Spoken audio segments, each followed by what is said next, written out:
everyone, it's Shane Kanto, sounding like a frog today, your Wasteland Reviewer, and welcome to the Wasteland Retrospective here on the SPDM Crew podcasting network.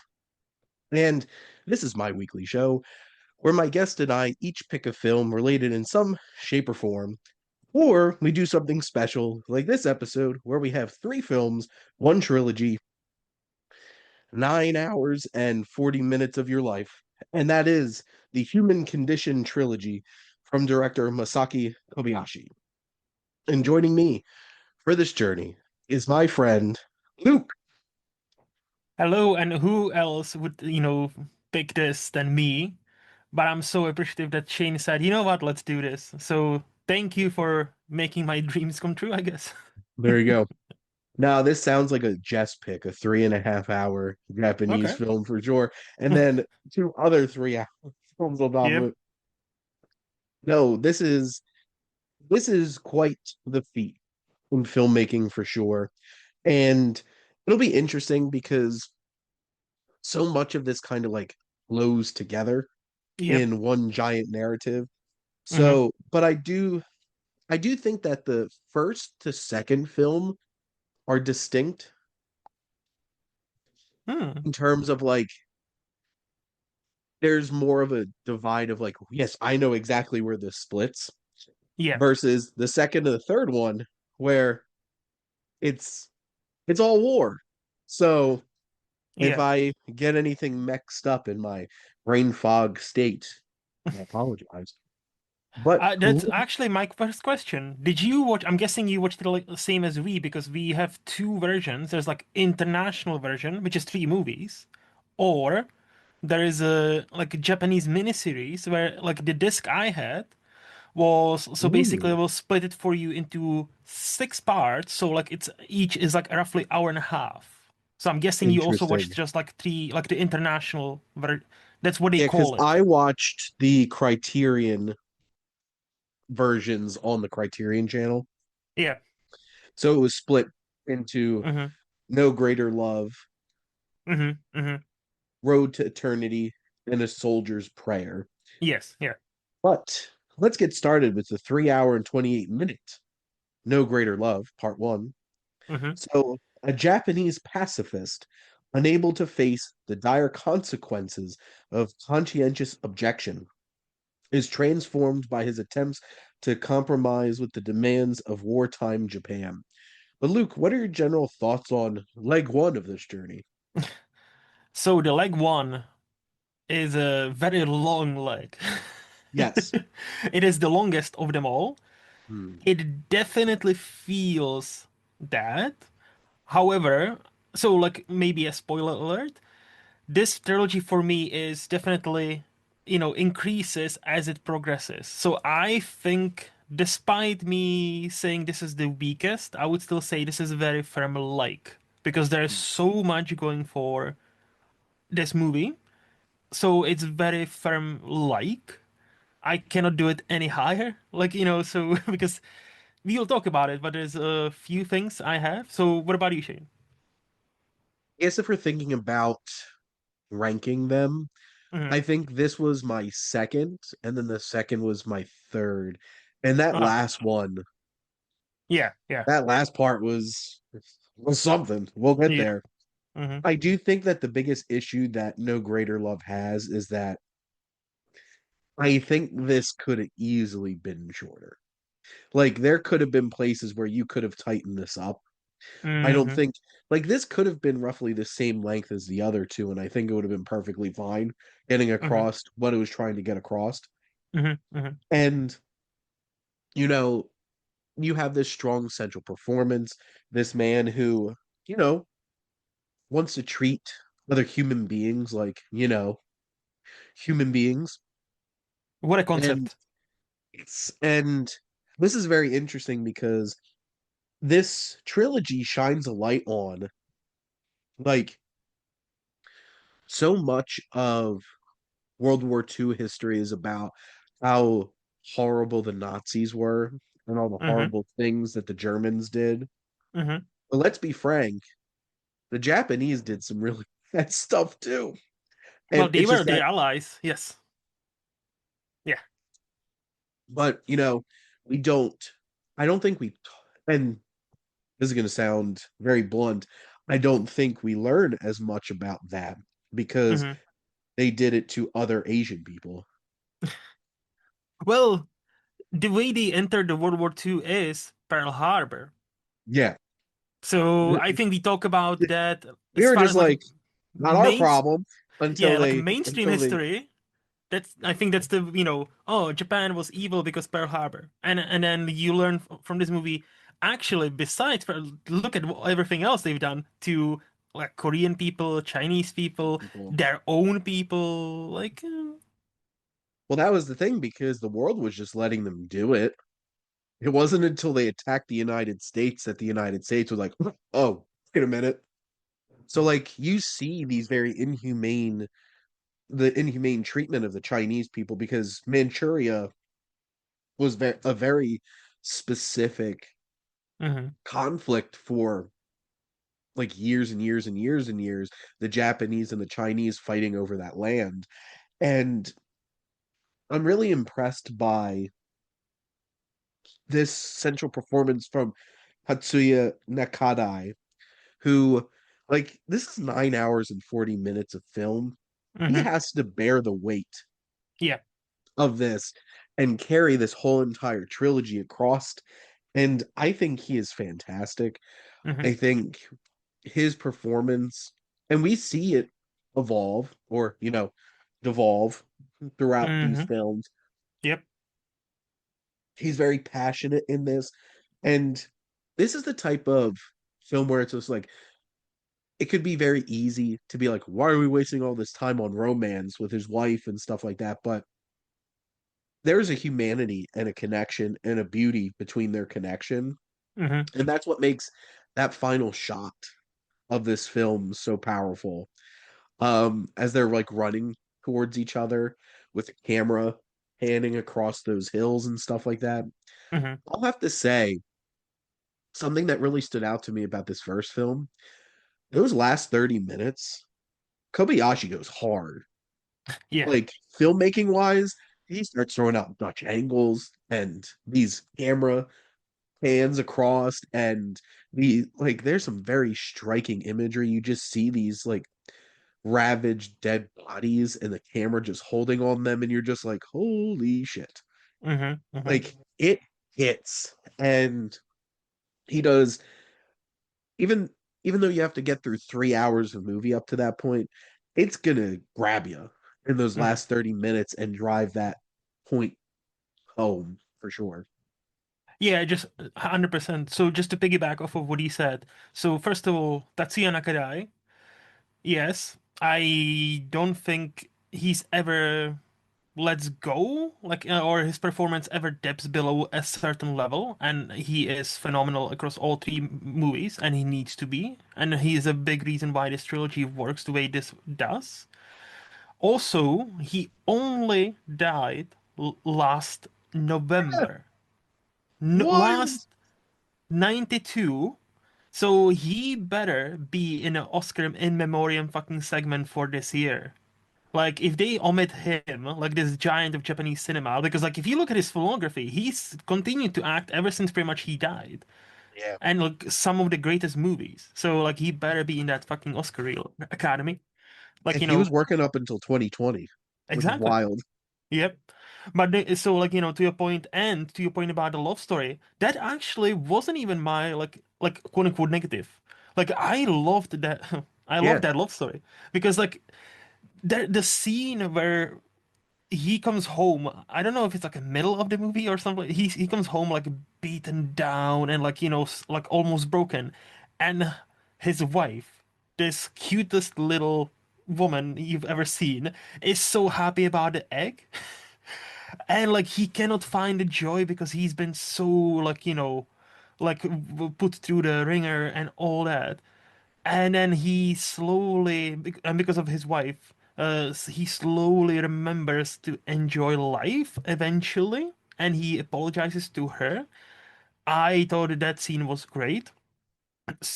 So, and again, like filmmaking wise, I think we can say all three movies masterfully shot. The Yep. cinematography is awesome. The music, it's like, there's certain themes that repeat, but there's a point to every single one of them. So like on technical level, all these three movies are very high. Absolutely. And I guess to reiterate, it could have easily been, why are we focusing all this time on this? But yes, it was a very beautiful connection. And it's so important because it's what continues to drive him Hmm. throughout all three of these films. Because, in the third film, it's like his whole entire point is trying to get home to his Yes. wife. Yes. Yes. And if you don't set that up here, then what's the point by the time we get to there? But their dynamic is fantastic. And Nakadai, he had Ron, he had Harakiri, uh, and he's been in some of the biggest Japanese films of all time. Hmm. And Hmm. his work with Kobayashi, which Harakiri is an absolutely amazing film and has the most beautifully shot sword fight I think I've ever seen in a movie. Um, this film has so much to say about humanity Hmm. and trying to keep humanity and Haji just trying to fight to Hmm. support them. And then you see the horrible, twisted things that the Japanese military and government are willing to do. Like, well, they tried to escape, kill them. And all those, like, that last 30 minutes is so hard because we know all this is a lie. And all of Hmm. this is just, they're trying to make a point. Hmm. And we just see Kaji beat down throughout this whole entire film. And what does it cost him? It costs him his freedom. He's Hmm. thrown in the military. And obviously, we see where his journey goes from there. But just watching his fight to try to support these Chinese prisoners is very harrowing and very powerful. And I don't know if there's enough conflict to sustain 3 hours and 26 minutes, which is probably part of the problem for this first film, Hmm. but it does deliver plenty of drama. And there's some really incredibly acted sequences throughout this film. 100%. So for me, I think like the length would be one of the biggest, like not the disadvantages or but like one of the gripes I had with this movie specifically. But the other is, and I hate to do this because like you can reduce any movie like this, but did we really need the same thing to happen three different times? When it's like, Mm. oh, they try to escape. Oh, they escaped. Oh, they will, so he gets punished. Oh, they will not escape again. Oh, he's escaped again. I'm like, oh, and then when it happens for the third time, I'm like, okay. Like, look, I understand if we reduce movies to like, few sentences, like in every movie sounds like dumb. Yeah, okay, I understand. And that's why I don't try to do it. But in this movie specifically, when you have 210 minutes, Yep. it definitely drags on when you make the same kind of when the punishment is the same as the last one, and yes, it serves to see him slowly losing faith in those prisoners and slowly him treating them as like garbage, as like beneath them because like they betrayed his trust, and that kind of like I think ultimately this movie is trying to cover so much thematically, like about Yeah. hey, freedom, love, Japan's involvement in World War II. How did that look like? And then Japanese against Chinese and against Korean against this. Like it tries to touch on so much. It feels. I think this movie felt the most unfocused in a way where he tries to cover, even despite its length, he tries to do so much. I'm like all over the place. So, and I think this is like, and I written something like on my letterboxd. I wonder if I'm gonna have the same problem with the length for the other two. I didn't because I think the other two are more focused what they're trying to say, and that's definitely for the better. Yeah. So yeah, that's really my biggest gripe with this movie. The love story didn't bother me at all. So like, I watched a movie yesterday that was 80 minutes, Hmm. and I thought it was too long. Yeah. this could be any film. If you Hmm. don't make the use of your time in an Hmm. effective way and make your audience feel like everything is important, and they're going to check out no matter how long the film is. But Yes, if you are going to make a 3 hour and 28-minute film, you really have to make sure that all of it's going to feel meaningful correct. and necessary. And I don't think this always feels that way. Hmm. But I still feel like it has such a powerful message, Hmm. such a powerful performance, and the directing is incredible from Kobayashi. Yes. And the cinematography is so crisp and engaging. And then when he starts really leaning into the different types of camera angles and camera movements, like like I said before, the last 30 minutes of this is something special. I do And remember those. Like, see, yeah, sorry to interrupt, but I do remember the last 30 minutes of this movie. If you tell me, do you remember what happened in the second hour, hour of this movie? I'm like, one of the escapes probably. And that's, I think that's to your point. yeah, When it works, it works. Like when it fucks hard. But yep. like, but before that, it's like, there are sequences where it's like, I get it. I really get it. Well, there you go. But the next piece, The Hmm. Human Condition 2, Road to Eternity, we have at this point, Kaji is conscripted into wartime Japanese military, and he struggles to maintain his determination to keep his ideals throughout this. And this is 3 hours, 1 minute. So this Hmm. is the shortest one, still starring Tatsuya Nakadai, Michio Aratama, and directed by Kobayashi. Hmm. But Luke, what were your thoughts on this second leg of this trilogy? So as I've alluded to in before, so this one I'm on a low side of loved it. So like this is for me like I know it looks like I'm in a minority, but I actually prefer this to the first one. I don't think it's the length, however, like it's not just it's because it's shorter, it's my like better. No, I think like what I said about the themes because this movie, at least to me, seems to focus on pride, on hey. Japan did some awful shit, and are we the baddies meme? Like, like if we do it in 2026 speak, like, like it seems to focus on that. And if there is, and towards the end, there is a big thing with, like honorable death. What does it mean? Does it exist? And I admire the movie, this trilogy, and this and the other movie, this third one, for being able to talk very openly 14 years after World War II's ended and after Americans dropped two nuclear bombs on Japan openly about, hey, we were kind of dicks. Like, not that we deserved those nuclear bombs, but we were fucking dicks. And I really admire movies who are willing to take a look at any nation and like, hey, we did this awful shit in the past. Look at us. And I really admire that balls on, the director. But yeah, so I low side a little bit. What about you?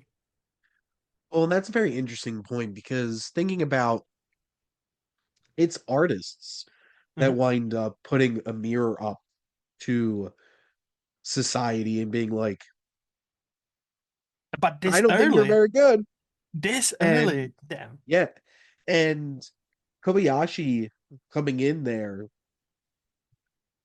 14 years after the end of World War II and just being like, this is Hmm. bad Yeah. and we did horrible things. And I think what these films do so well is capturing, yes, the Japanese one did some horrible things and how they treated Hmm. their prisoners and how like what they did during wartime, but also it captures the horrors of war Yes. in general and how nobody is getting out of this okay. And how And nobody in war is innocent. And I think that's the brilliance of the third movie particularly. Just to, yeah. and I'll admit this is probably the least memorable of the three for me. Okay. I do think this is tighter than the first film. I think it feels like because this shows a lot of getting ready for war Mm-hmm. Mm-hmm. and there's not to put like training camp type of stuff and boot camp types of elements and then actually getting into the war elements. Mm-hmm. So it's kind of a familiar feeling. Like we've seen films that deal with like boot camp into war and stuff like that. I think one of the things that stands out so much in this film is still continuing the relationship between Kaji and Machiko and their last interaction together Mm-hmm. was so harrowing and Mm-hmm. so emotional. And that's what this is all about for him. It's getting back to his wife, and that's why it was so important setting that up in the first film. Mm-hmm. And him going off to war is leaving not only his life behind and his pacifism behind, but it's leaving his love behind. Mm-hmm. And she's the most important thing in his life. And that last moment, and I think Aratama's performance is fantastic. And it's very interesting how we see a lot of these very uncomfortable moments in terms of what they're pushing these soldiers to do. And then once we get into like the actual battle elements, it is raw, it's visceral, and it's very powerful. Mm-hmm. Mm-hmm. So, correct me if I'm wrong, this is the one where we have the soldier suicide, right? Like one of the yeah. It's not the third one. Okay, yeah. Because they blend together a bit, I will say. Yeah. So I think I read like, there are some scenes, especially in a boot camp, like you can see Stanley Kubrick must have seen this and like, hey, Full Metal Jacket. Hey. Yeah. So just talk about how influential these movies are. Uh, and I think ultimately that's what like the getting ready for war, the boot camp. Like, yeah, I was struggling a bit. I'm not gonna lie with this. But I think the moment where it clicked for me is, yeah, like, saying goodbye to the love of his life and going into the war, going into and actually realizing, oh, we are on a back foot here. Like, we are not gonna win this.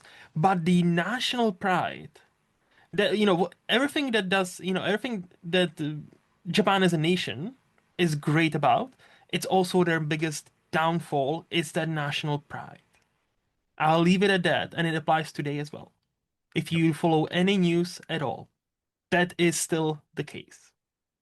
Nothing's changed. So, and that, like, I think that ultimately portrays it beautifully. Like, the movie doesn't judge the people, it judges the system that's in place, the honor code. This is not the prideful thing to do whilst they are doing the most awful shit imaginable, right? But it's not to us, so it's fine. And yeah, this movie again, beautifully shot. The last sequence, the battlefield, and talking about the, like honorable death, and realizing, like, there might not be such a thing.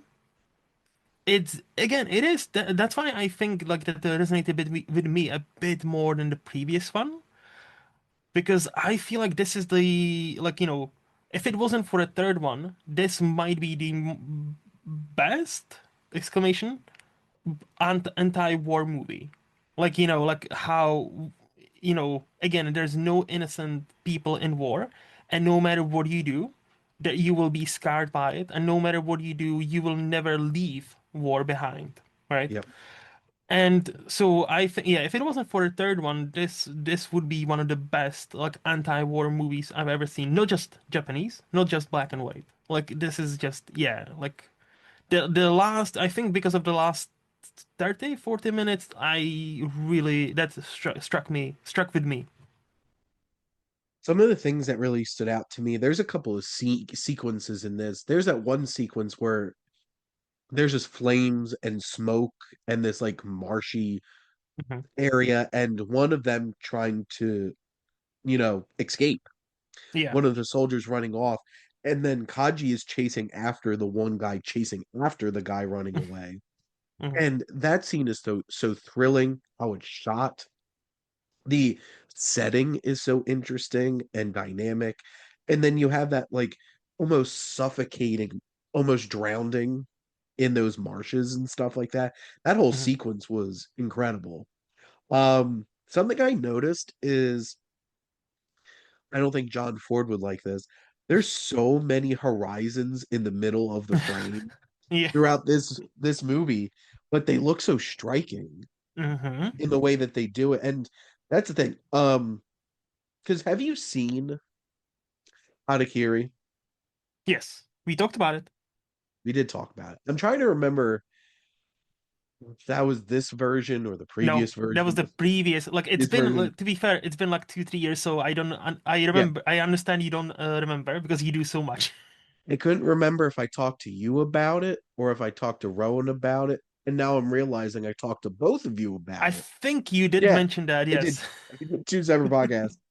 Like, I think Kobayashi is one of the most interesting and dynamic filmmakers Hmm. in terms of how he creates such striking and engaging looking films. Yes. And the way that they use shadow and the way that they use the horizon, Hmm. Hmm. and they really capture the landscape and to the scale of all of this so well.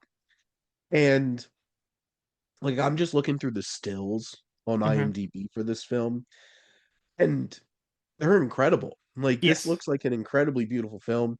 You have that whole sequence with like their how to put it, they're not sword fighting, they have the big like wooden swords and stuff like that. Hmm. Hmm. That whole sequence is intense and there's so many great moments in this film. And that's the thing, through all of how much film there is in these three films, there's always something that's standing out Hmm. and something really impressive. And yes, this film does not pull punches when it's trying to capture just how harrowing war is, the effects that it has on people, and the dark places that it pushes you.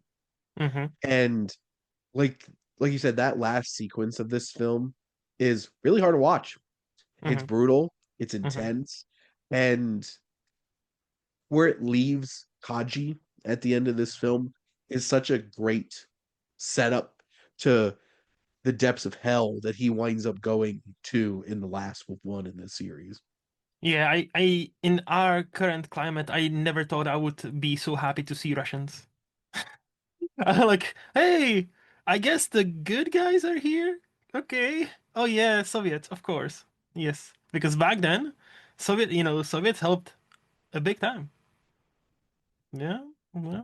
But no, like to your point about the horizons, I I they are beautiful, and Yeah. I think they are also meaningful. Like because like I think that just so just juxtapose, like I think he understands like how tiny they are against everything that surrounds them, like how meaningless this is. And I that's at least that's how I read it. It's like, oh damn, this like again, these are not just, oh, there's a beautiful horizon, let me put this on film for like 10 seconds. I think Kobayashi, when he does everything, there's a purpose to it. And even if I don't necessarily vibe with it 100% of the time, I am so appreciative that he managed to do, it seems, everything he wanted to do, because I don't think we mentioned this. This is based on a book or a series of books that were basically untouchable because yeah, they were not popular in Japan at all because reason, because exactly what we said, and he was Yeah. adamant that he wants to do those books, so he made it. He is from Junpei Gomikawa, who Hmm. wrote these novels. And yet again, artists trying to hold a mirror up to society. And I'm wondering how long the book is. I And think they are big books. Like, okay, but like this is, and there's that one particular shot where it has that horizon, and they're all hmm. like like walking across the sky, Hmm. basically. And you're right. It really captures just like how small and meaningless all of this is in the grand scheme of things. But Mm-hmm. it's Luke, did you have anything else to add about Road to Eternity? No, I think that's about it. Well, Let's let's go go. hard and get into A Soldier's Prayer, as this is the final film in this trilogy. His ideals challenged by life as, you know, a conscript in wartime Japan's military pacifist faces ever greater tests in his fight for survival. And like this film's no longer about, just winning or like Mm-hmm. fighting in a war. Like this is just about Haji trying to survive and desperately trying to get home. Yep. And I think this is the one that out of the three of them that uses that 3 hours and 10 minutes so effectively. Mm-hmm. And this film consistently is so memorable, engaging, and powerful. But Luke, what are your general thoughts on this third piece, A Soldier's Prayer? So this is the one I can say I fully loved this movie, but holy fuck. If you thought the previous two movies are depressing and dark, Yep. get ready because that third one surely punches you in the gut, in the balls, and then repeatedly in the face several times just in case it misses the first two times. In case you didn't It's feel it. yeah, it's insane how this so oh my God. What this guy goes through and how it ultimately finishes. It's like it's I was rooting, you know, like my naive soul was kind of rooting for a happier ending, even though I knew deep down that's not gonna happen. Do we wanna like fully spoil one thing? Because like, Well, we usually spoil yeah, stuff talking on this show, so right off the bat, this movie ends, he dies. And like tragically. not even, yeah, yes, but not even that. I was really hoping he would reunite with Michiko one more time because that, as you Nope. pointed out before, like a few minutes ago, that's throughout this third movie, that is his driving force. This dude survives and withstands so much crap because he's like, I need to see you one more time. I need you to forgive me. I need you to do this. And like, so you're on this quest with him effectively where he's just doing everything in his power just to go back because he understands there's no winning. He understands everything's lost, but everything is against him. And just so not only that he dies in snow, covered in snow, which apparently, by the way, that was actually him lying there for several hours. So they would wait until he gets covered. Insane. But the fact that he never, yeah, like they actually said goodbye in a second movie, and they Yeah. never seen each other again, and the interaction he has with the woman in the forest that kind of reminds him of Michiko in a few Mhm. scenes. It's just so fucking painful and so heartbreaking. Uh, yeah. What about you? What did you think? Uh, look up tragedy in Hmm. the encyclopedia in like the dictionary, and The there's a poster for this picture of movie. there's a picture of Kaji. Because the worst part is we don't even know what happened to Michiko, Yep. and there's only like what we think or he thinks might have happened, and that's harrowing and disturbing and uncomfortable.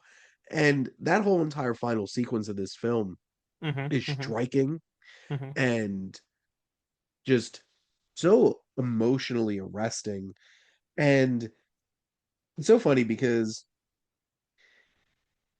growing in a beard, it's just like, look, he has a beard. Like, Yeah. it shouldn't mean like you wouldn't think means so much, but like just the fact that he has this beard that's disheveled version of like he's been through some stuff. And this has gone beyond, you know, just he's been at war for a long time. He's lost. He is rugged. He's ravaged by life. And just that shot head on of him standing in the snow in complete anguish. scruffy beard, eyes looking like they're gonna pop out of his head. Hmm. And Nakanai sells that so well. Yeah. And it's just so emotional. Like you just spent 9 hours and 40 minutes invested in this story, and it pulls the rug out from under you. And it's like, Like it's going there. This yeah, is that he's not gonna reunite me with Chico. He needs to die. Well, needs not needs to, but he will die. But like there's a part of you, there's a small part of you that hopes because I think that ultimately that's what the movie is about. It's no matter what happens, there's always a hope. Oh, there's a hope that we might win this. There's a hope this battle will not go as well. There is a hope that people, even if they capture you, and you're a prisoner of war, they will treat you with some respect. And I think that ultimately, and that's why he walks through the snow, through the mountains, to, on a slight off chance that he hopes to see his one and only wife and love one more time. Like this, like I think that's ultimately, like we see him being broken down ever so slightly throughout his movies, and until this movie, like halfway through, I think the village scene when they go to the village where they affect, when that's when they surrender. Like I think he's got the realization of like when the woman says, "You really need to have a man to protect you," because like we hear stories how Japanese women are being raped, so they need so either you get captured and raped, or you marry somebody even though you already have a husband that fights in a war. So like he is like, oh yeah, okay, and then he understands the actual danger not for them but for the village, and he surrenders himself and his unit. It's yeah, there's no for people who actually or for soldiers who fight in any war. For them, they often say like the war never ends. well, and you feel that weight. And this is one of the interesting things, especially being, from the United States. It's been centuries, Mhm. literally, Mhm. since the United States has had to defend its own land. Have you And ever? the War 1812, the British I guess. Yeah. came back and tried to take things back, which was like 1812. So Because literally 2 centuries.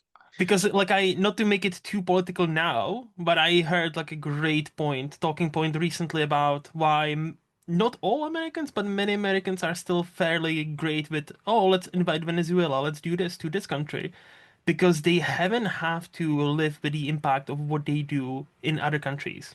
Because imagine if somebody There's a distance. If yeah, exactly. Imagine if some fucker does what the what the certain president did to Venezuela and other countries, like to Texas or Florida. Imagine that. Hmm. Well, and Anyway. that's the thing. Like you witness Hmm. the effects of on everybody in Hmm. this. We have that village and the fear Hmm. that's there. We have them being captured by the Soviets. That was so weird just seeing like Joseph Stalin's like Yeah, face just hanging up there right that behind. poster. Yeah. You have that sequence. You have Hmm. where they find Japanese military and they're like, "You're deserters, we're not helping you." Hmm. Hmm. Hmm. And she's like, "They're not deserters. They're just trying to desperately like claw back from being demolished." And the fact that their own people won't help them. And then this was like, I'm just looking through the images here. That soldier hanging in the forest Oh yeah. shot is so haunting Hmm. to look at. And there are so many moments throughout this film where you just feel the weight of all of this. And whether it's through rain or snow or, you know, bullets flying or anything, this is such a harrowing experience. Like that whole entire sequence where he's trying to escape that village, Hmm. when it's under siege and everything. It's like this is some thrilling and really incredibly shot sequences. And there's like I'm trying to think of obviously like Saving Private Ryan's like that film for so many that how Yes. thrilling and how brutal it is. And that has like modern filmmaking to back it. This is so impeccably made. And how it captures all these the horrors of everything is so impactful. What stood out to me, like at least filmmaking wise, excuse me, was and why this movie is like again we said all these three movies are excellently shot, but this one specifically is I feel like Kobayashi kicked on another gear, and specifically to me, like yes, the shot in the forest is awesome, the village scene, the interrogation scene where he gets the interpreter that I don't know if he is fucking him over on purpose or whether he just doesn't understand fully Russian and he pretends. Like I don't think that was ever clear, but that's beside the point. And there's a sequence where he kind of realizes that no matter what he says will be misinterpreted. And there is a sequence where suddenly there's just like a light on him and him alone, and almost everything else blends in this darkness for like few minutes. And I thought I was like, damn. And like and we only hear the his inner dialogue or his sorry inner monologue, not dialogue. He is not no. Uh, and I thought that was a beautiful sequence. I thought it was a meaningful sequence. Another thing with that interpreter and how he is pointing out what the Soviets do wrong with their prisoners, as if he or not he, as if Japanese didn't do it 2 movies ago to the Chinese. And I'm like, that's the beautiful, unfortunately, irony in this. It's like one bully talks to the other bully like, "Hey, you're bullying these people way too hard, my friend," and then yeah, it's again like I feel like this movie is the ultimate anti-war movie, pro-humanistic movie where like it shows you if people are put in positions of power, no matter the like some sort of hierarchy, eventually something like that will happen. And I think ultimately that's why this trilogy is called Human Condition. Because is it our condition to always be skewed to evil? If is it? Because it seems like every experiment we've ever done, the more power somebody has, it doesn't usually end well. Well, and I think this film captures the worst of humanity and all of our worst instincts, all of our worst features, and everybody is bad. Hmm. And everybody gets hurt throughout this film. And, I mentioned the last 30 minutes of the first one are like so dynamic from filmmaking standpoint. All 3 hours and 10 minutes of this movie is incredibly well shot, Yep. how it's all put together. And whether it's all the Dutch angles to capture the disoriented feeling of them being tired and hungry and dehydrated and all of the different landscapes that they go through, all the harrowing experiences that they have. And this is going to sound weird to say, but like this plays out like an adventure film in terms Mhm. of like this is such a sprawling Yeah. Yeah. journey. And obviously it's not a fun Mm-mm. adventure film. It is an epic Yeah. because like where the first film doesn't leave this mine very often at Hmm. all.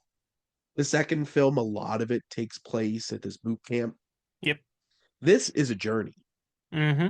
and it is a deeply emotional and powerful and hard-hitting one for sure. I wonder if this film was released by itself.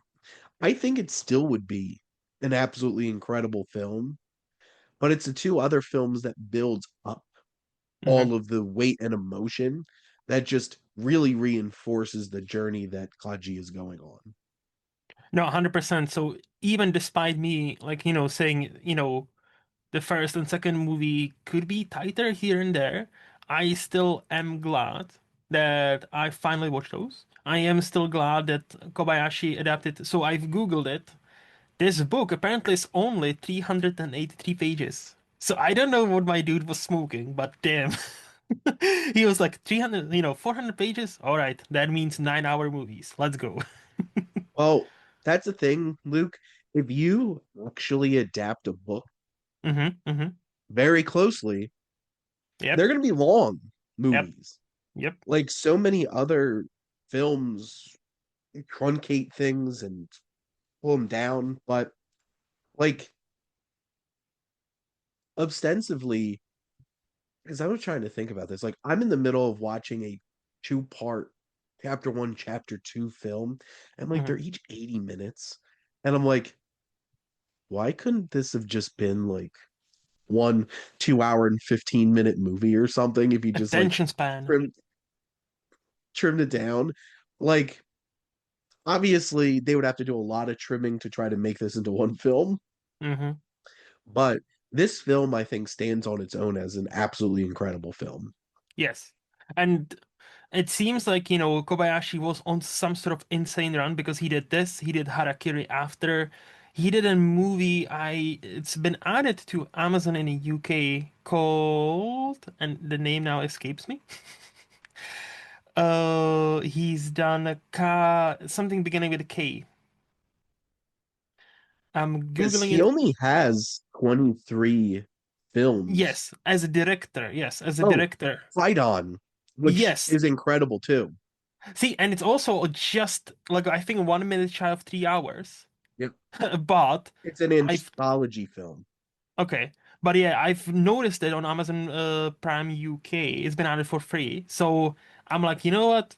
Yes, let's like I'm it's on my watch list. It's gonna be watched at some before they remove it because I am fully in on this director. And because look, you will not feel great watching or afterwards when he finishes movies. Not because of the length, but because of like what he makes you watch. But I think the journey is worth it. And I think this, you know, tells you so much about a lot of different things and is not afraid to pull any punches. It's not afraid to criticize, you know, anybody, whether it's subtly or not so subtly. And I always admire, and again, only 14 and this one 16 because this one is 61, 16 and 14 years after World War II. That Yeah, that like he's got my respect because wow. Absolutely. And it looks like he has Samurai Rebellion, Mm, starring Toshiro Mifune, that came out yes. after Qui-Gon. I think it would be really cool to cover Kobayashi on my Welcome to the Wasteland show. We'll see Do how it. people vote. Do it. But Luke, thank you so much for going on this epic journey through these three films with me. Well, no, thank you for agreeing because I didn't think you would. And honestly, I don't think there's anybody else I would rather go on this journey of 9 hours something with anybody else but you. So thank you for agreeing. I do love me some Japanese cinema Oh, for I sure. know. And this was a pleasure as always, Luke. And Mhm. thank all of you for listening. And next week, Jeff is going to be joining me to talk about Donnie Darko and the butterfly effect. So, very different kind of show for sure. And next month, Luke and I are going to be doing something a lot shorter, Forbidden Planet and the 50s, The War of the Worlds. So, combined 3 hours, still Yep. less than these three films. But thank all of you for listening. Make sure to like, comment, and share on this episode. What is your go-to of Japanese cinema? There's some incredible filmmakers for sure. Make sure to like, comment, and share, and make sure to follow or subscribe wherever you listen to your podcast. The SPDM Crew podcasting network is ever expanding.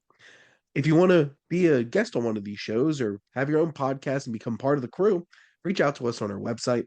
And if you like our logo, check out HiFlyer Creative for all your digital marketing needs. But most importantly, thank you as always for tuning in and supporting the Wasteland Retrospective here on the SPDM Crew Podcasting Network.